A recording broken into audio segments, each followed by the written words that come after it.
अब जनता ये पूछ रही है राहुल गांधी से कि रतन लाल जो नए नए कांग्रेस पार्टी को ज्वाइन किए हैं उनको आज तक के डिबेट के अंदर किसने भेजा, कि क्या गोदी मीडिया के साथ राहुल गांधी की कोई अट्टी सट्टी है कि रतन लाल को आज तक पे रतन लाल को न्यूज़ 24 के ऊपर किसने भेजा और कितना पैसा दिया। अब ये जनता सवाल कर रही है। अगर ये सवाल का जवाब नहीं देते तो इसका मतलब ये है कि राहुल गांधी जो लोगों को बेवकूफ़ बना रहे हैं। साथियों, स्वागत है आपका खबर नेशनल टाइम में। मैं डॉक्टर राहुल बाली।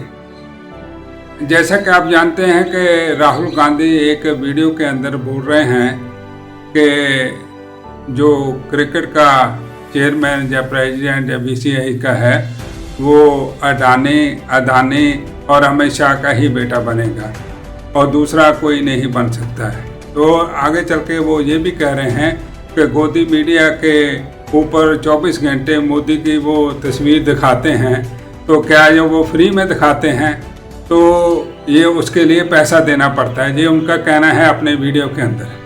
तो मैंने इस वीडियो को सुना और मैंने उसके ऊपर कुछ रिसर्च की है कि आज जो राहुल गांधी जो कुछ कह रहे हैं शायद उनकी टीम ने उनको नहीं बताया कि जब कांग्रेस की सरकारें थी तो उस टाइम पे कौन बीसीसीआई का या इंटरनेशनल क्रिकेट काउंसिल का कौन चेयरमैन या प्रेसिडेंट था जबकि कांग्रेस सरकार हुआ करती थी।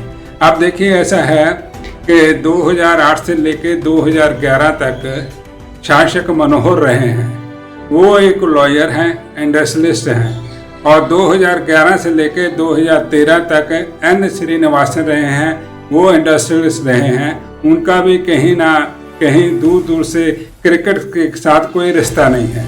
और तीसरा जो रिसेंटली वाइस प्रेसिडेंट बीसीसीआई के हैं वो राजीव शुक्ला जी हैं। वो भी अब कांग्रेस की तरफ से ही आते हैं।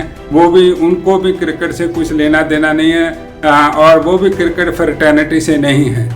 तो ये जो राहुल गांधी कह रहे हैं, उन्होंने शायद अपना जो हिस्ट्री है उनकी गवर्नमेंट की, शायद उनकी टीम उनको पूरा रिसर्च करके नहीं देती है। अब मैं आता हूँ मोदी के बारे में वो बात कर रहे हैं कि जो गोदी मीडिया है 24 घंटे मोदी की तस्वीर लगाते हैं, हमारी नहीं लगाते हैं, किसानों की नहीं लगाते हैं, मजदूरों की नहीं लगाते हैं, तो भाई उसके ऊपर पैसा लगता है। ये उनका कहना है उस वीडियो के अंदर। अब जनता ये पूछ रही है राहुल गांधी से कि रतन लाल जो नए नए कांग्रेस पार्टी को ज्वाइन किए हैं उनको आज तक के डिबेट के अंदर किसने भेजा। क्या राहुल गांधी ने आज तक को पैसा दिया? जहाँ कांग्रेस पार्टी ने आज तक उनको पैसा दिया ताकि रतन लाल जो कांग्रेस से आते हैं वो जाके वहाँ डिबेट पे बैठे। तो ये जो दोगलापन है, तो इससे साबित होता है कि आज राहुल गांधी की टीम जो है बहुत वीक है।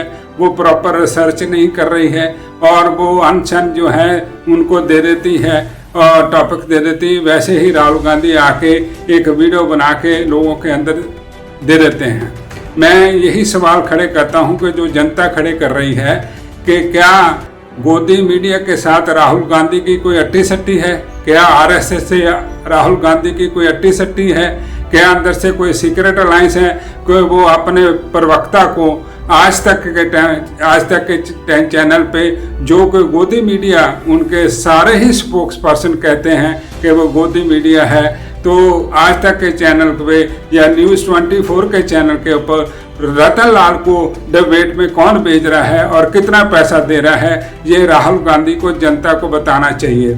नहीं बताएंगे तो फिर ऐसा होगा कि राहुल गांधी जो है वो कुछ भी आके बोल देते हैं और उनके पास फिर जब उनके ऊपर अटैक होता है इन बातों का तो वो फिर बैकफुट पे चले जाते हैं। उनके जितने स्पोक्स पर्सन हैं जैसे कि पवन खेरा हुआ, सुप्रिया श्रीनाथ हुई, रागिनी हुई, ये या साक्षी जोशी हुई, ये लोग दिन रात जो है गोदी मीडिया के बारे में बातें करते रहते हैं। लेकिन ये जो जनता सवाल पूछ रही है कि रतन लाल को आज तक पे रतन लाल को न्यूज़ 24 के ऊपर किसने भेजा और कितना पैसा दिया, अब ये जनता सवाल कर रही है।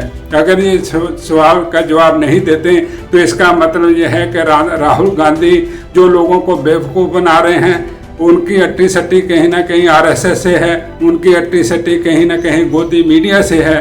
तो ये जो सवाल उठ रहे हैं जनता के अंदर, अब ये कांग्रेस को जो है। दूसरी बात उन्होंने कही राहुल गांधी के पॉलिटिकल रिप्रेजेंटेशन की। अरे पॉलिटिकल रिप्रेजेंटेशन तो मोहन करमचंद गांधी ने नहीं आने दी।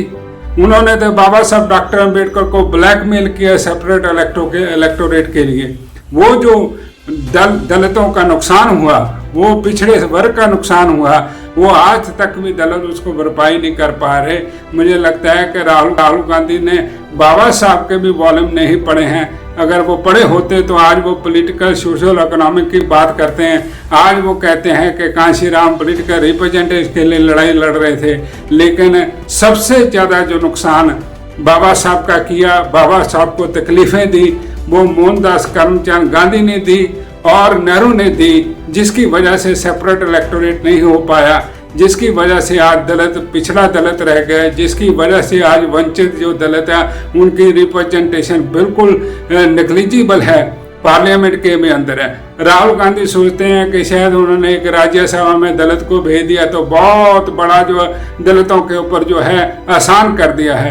राज्यसभा के मेंबर के पास कोई अथॉरिटी नहीं होती, एडमिनिस्ट्रेटिव पावर नहीं होती। तो जो मिनिस्टर तो हैं वो सारे इनके हिंदूवादी हैं, मनुवादी हैं। कांग्रेस के जितने भी जब भी इनकी सरकारें रही हैं तो वहाँ तो दलित जो रहा उनको मिनिस्ट्रियाँ भी ऐसी दी गई, यहाँ उनको गाली पढ़ने के अलावा कुछ नहीं मिला।